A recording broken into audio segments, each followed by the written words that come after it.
We have a former Marine has finally been freed from Russia.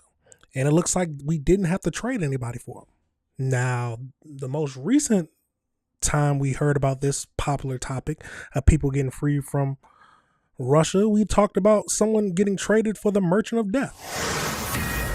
What this case shows is when that level of urgency is absorbed by the U.S. government and that action is taken on behalf of the entire U.S. government to make sure an American is not allowed to die in some foreign prison, unlawfully, unjustly, wrongfully detained, as it were. And this was a 4+ year saga for Mr. Gilman.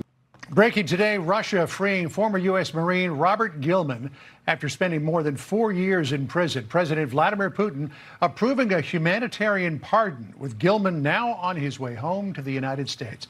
Correspondent Molly Lyon, live near Boston, not far from Gilman's hometown of Lowell, Massachusetts, with the very latest. This is a very happy day, Molly. It is a good one for his family, and it's worth noting that the president was very involved in this. President Trump posting on Truth Social today that he spoke with the Russian President Vladimir Putin personally on this issue and helped to bring former U.S. Marine Robert Gilman home. Quote, that he was released very much on a humanitarian basis. We appreciate this decision and the fact that Russia asked for no one in return. No exchange took place.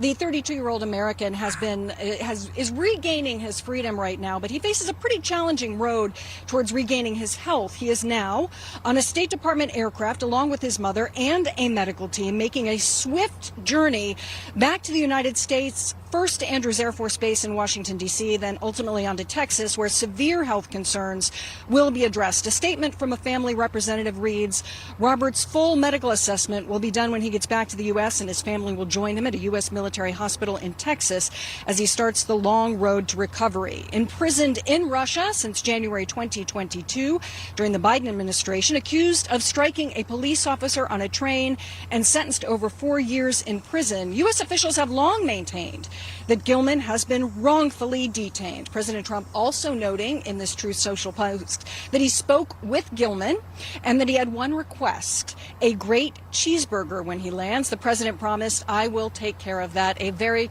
American request. John, back to you. Absolutely crazy situation. Now, did you see how he looked, how skinny he was? Now, they released him because he was sick and had a severe health decline. But it is good to hear that they didn't ask for anybody in return. That shows a little, at least some human decency, at least in my book. But some people are comparing this to when Brittany Griner got arrested in Russia and we had to trade the Merchant of Death over back from her or for her. But let's keep going into this. Let's go over to the next video.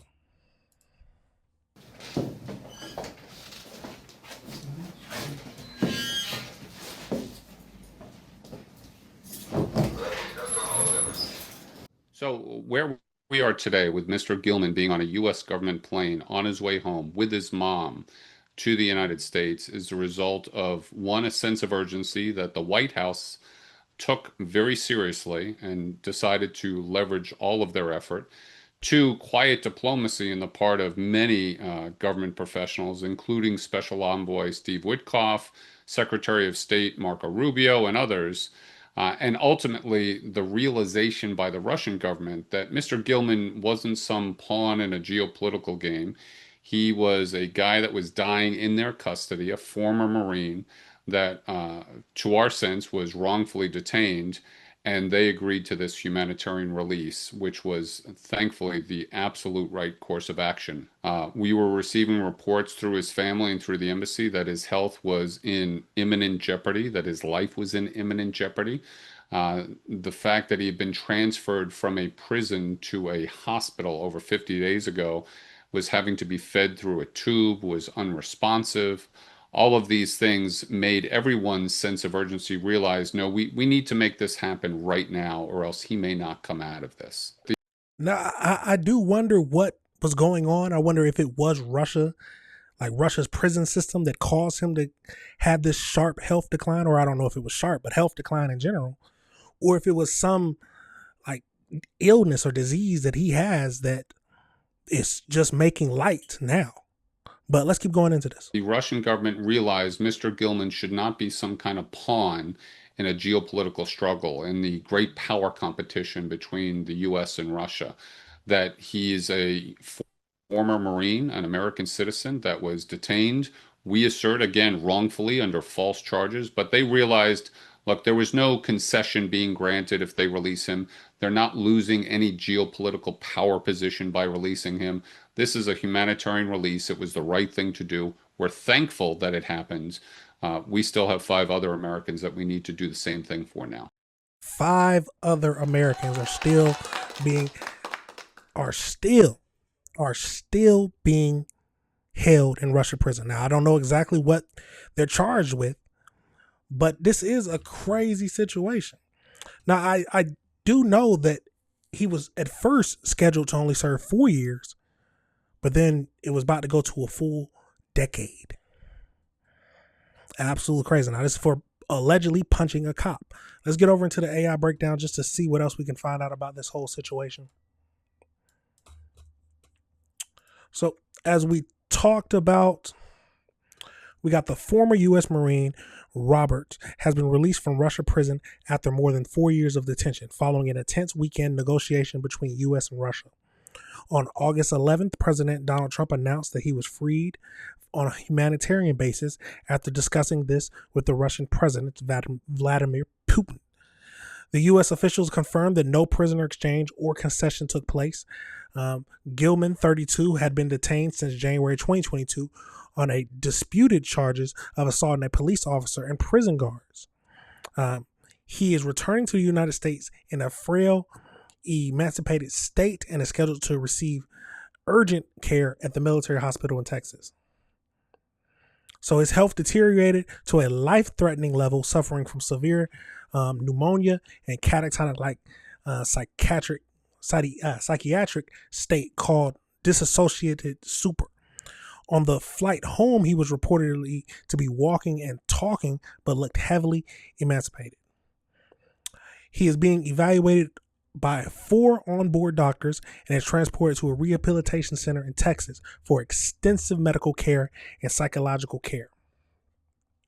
Unlike previous high-profile release, Russia freed him on goodwill gesture without demanding a Russian national in return.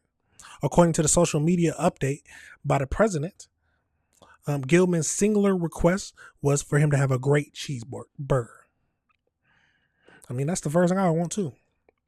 So he served in the U.S. Marine Corps until August 2020. He was arrested in January 2022 after being removed from a train for causing a disturbance. While in Russia, authorities allegedly he assaulted a police officer while drunk. His family maintained that he had fallen ill and accidentally kicked an officer while being abused. His original 3.5-year sentence was repeatedly extended to over 10 years after further allegations of prison cell altercations, which advocates called state-orchestrated provocations. Now, it does sound like that somebody had it against him. They didn't want him out or released. They might have did it so they can probably try to get some geopolitical gain, but his health was truly deteriorating. If he would have died, it would have been more problems than they would have gained. According to the state Secretary of State Marco Rubio, Gilman is among more than 100 Americans whose freedom has been secured during Trump's second term, following an other high-profile return of the school teacher Mark Foig. Despite the positive developments, U.S. officials emphasized that at least 5 other Americans remained unjustly jailed in Russia, including Stephen Hubbard, a retired teacher in his 70s, sentenced on mercenary charges. Mercenary charges? That's a crazy charge. But he is on his way home. He wants a cheeseburger when he gets back. But what are your thoughts on this situation, y'all? It sounds to me like they were truly just making up charges and trying to extend his sentence there and his captive even longer. They originally had him at 3.5 years. Then it went up to 10. Now, I don't know exactly if he got in fights or anything in prison, but To spend 10 years in a Russian prison, as an American, I can't imagine it. But let me know your thoughts and let me know if you disagree with anything I say.